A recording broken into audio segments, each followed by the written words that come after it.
So what does it mean when you've had a really good first date? Like nothing went crazy here and the guy ghosts you straight after the first date? Well, in this video, I'm going to give you 3 things that it possibly means and 3 things that you need to do if this has happened to you.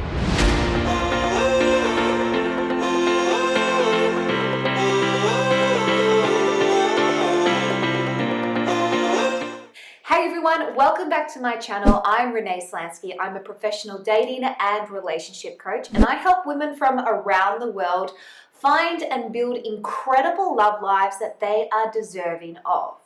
Now, I have done quite a lot of videos on ghosting. For those of you that don't know what ghosting is, or you're not sure if you've experienced it, then go and check out this video here. Ghosting is basically somebody who disappears on you. They, have a date with you, they're talking to you, you feel like everything's pretty normal, and all of a sudden, they just vanish into thin air. Now, it's obviously really upsetting when you're dating someone for quite some time or talking to someone for quite some time and they then go and ghost you. However, what does it actually mean if you just go on a first date and that person decides to never speak to you ever again and you don't really hear from them? Whilst it may not be as bad as, say, being in a relationship with someone and then having them ghost you, it's still pretty upsetting to know that that person that you dated didn't even, make the time or have the courtesy to be able to tell you why they never wanted to speak to you ever again. So let's look at 3 reasons why you might have actually been ghosted on a first date.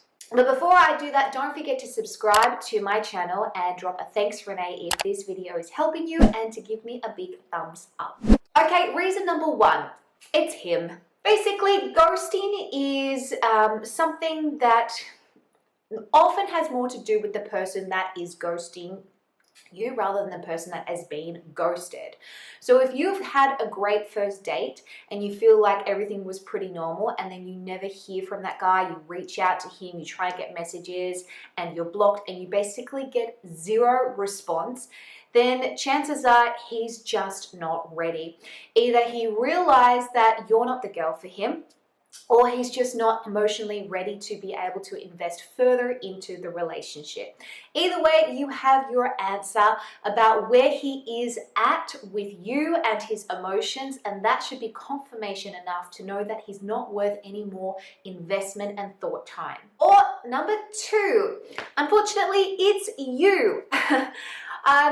Just because you have thought that it's a great date doesn't necessarily mean that he thought it was a great date. And being ghosted is an opportunity to basically sit back and reflect about what role you played in the process. Now, it doesn't mean that you go into victim mode, and it doesn't mean that there is something horribly wrong with you or that you're broken. Any sort of rejection that we get in the process of dating and just life in general is an opportunity to learn more about why that happened and what we can do to help prevent it happen further on down the track. Maybe there were a couple of things that you weren't aware that you were doing that actually self-sabotaged the date that you had. Hence why he didn't want to see you again. Now, just because you did something that was out of line, whether it was something totally crazy or something minor, it doesn't excuse someone's behavior of just completely ignoring you and disappearing on you. I personally don't think that there's any reason why someone can't just send a text and say, hey, it was nice to meet you, but I just don't think we're on the same page. However, we have become a society that is lazy with communication, and we always want to take the easy route out, which for a lot of people means just cutting all contact and not even giving any explanation at all. Okay, and reason number 3, it could be the circumstances. Often in relationships, if something goes awry or if somebody pulls back, it's either them, you, or the circumstances.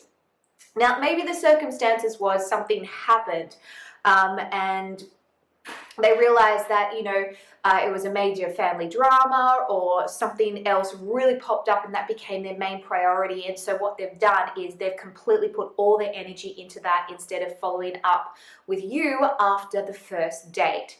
Now, in most cases, it isn't circumstances, because if it was circumstances, then they'd probably still be able to find time to be able to message you and say, hey, sorry I haven't been in contact, I just don't think it's the right time. People may use circumstances as an excuse of why they haven't reached out to you, and then they feel like it's been too much time, so what's the point in reaching out to you anyway? And then they can start to reflect that you're not the right person for them, or they're not ready for a relationship.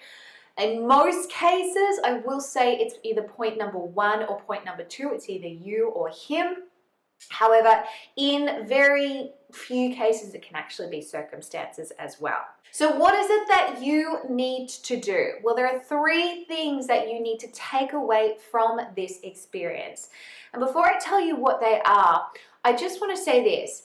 If you have been ghosted constantly, like you find that this is a recurring sort of pattern happening in your dating life, then there's a reason why that is happening. You're either dating the wrong person or you're doing the wrong thing. And so what I've done is I've actually put together a free training or a free masterclass for you girls out there called Why Love Sucks for You. And this is for any woman who feels that you're going around and round in circles and you don't really know why. You're stuck, okay? You feel like you're putting in effort into your love life, you're trying, but you're having the same battles come up over and over again. This training masterclass is unlike any other one that I've done before, and I really believe it is going to give you clarity on why you're currently sucking at love and why you are stuck. So check it out. You can either click the link up above or the link down below. And I've got all my other free trainings and everything in the bio down below as well. Okay, so what do you need to do if you do get ghosted after the first date? The first thing is this. Remember that dating is a process to get to know somebody's character. And if you can realize that the first date isn't necessarily an indication that you are going to know everything about that person. It helps relieve the pressure and place a more realistic expectation on that first date. What we can tend to do is we can get really excited about going on a date with someone, especially if you've met on a dating app, you've had a couple of conversations, and then finally the moment's arrived to meet face to face. There's some butterflies there, maybe there's some chemistry, and we want it to work out, okay? We don't go on dates because we don't want it to work out. We go on dates because we want it to work out, and we're hoping that it eventually leads to love. However, you literally know this much about someone from a first date, and you need to remember that getting to know someone's character is something that's going to happen over time. And if they've decided to actually ghost you on the first date, then the truth is you've gotten to know enough about who they are and where they're at to decide that they are no longer worth your investment. There is absolutely no point in trying to get answers from them or trying to dig up more about who they are. Somebody ghosting you after a first date and not even having the courtesy to be able to text you and say, hey, I don't want to see you again, should be indication enough that they are not the right person for you and that you need to just move on. Which brings me to point number 2. The next thing you need to do is you need to make sure that you don't go searching for answers. The reason why ghosting is so unnerving and makes us anxious is because it feels like we don't have the closure that we deserve or that we want from why that person just literally disappears on us. It's like, come on, like, how hard is it to just, say, hey, I don't want to see you again? Is it something that I did? Are you not ready? Like, just give me some answers. As humans, we crave certainty because certainty gives us some sort of sense of control and direction. However, in this instance, you already have the certain outcome of this person that you were dating, and that is that it's not meant to be. Therefore, your closure is in the act of what they have done, not necessarily in the answers that you seek of why they have done it in the first place. Okay, and lastly, number 3.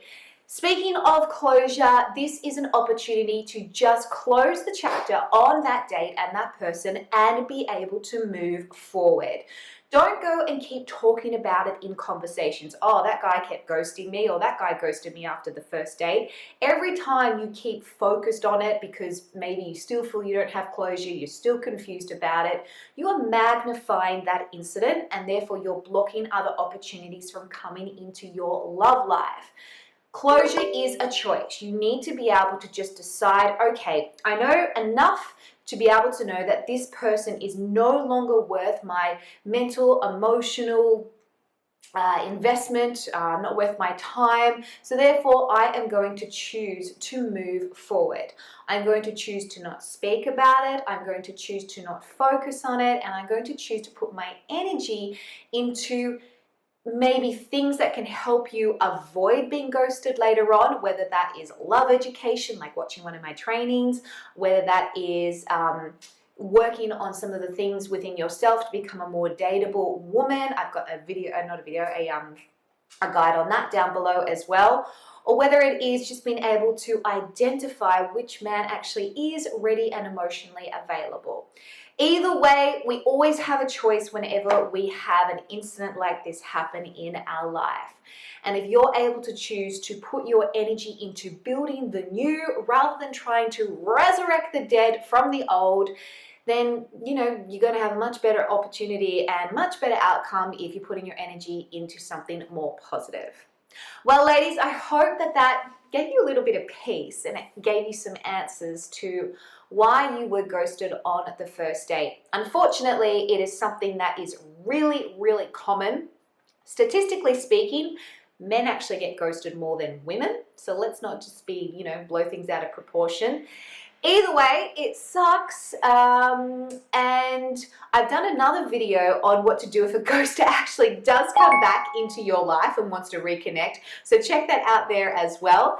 And I will see you guys and girls next time. Don't forget to subscribe, give me a thumbs up, check out all of my free trainings, especially that brand new masterclass, and I'll see you guys soon. Bye for now.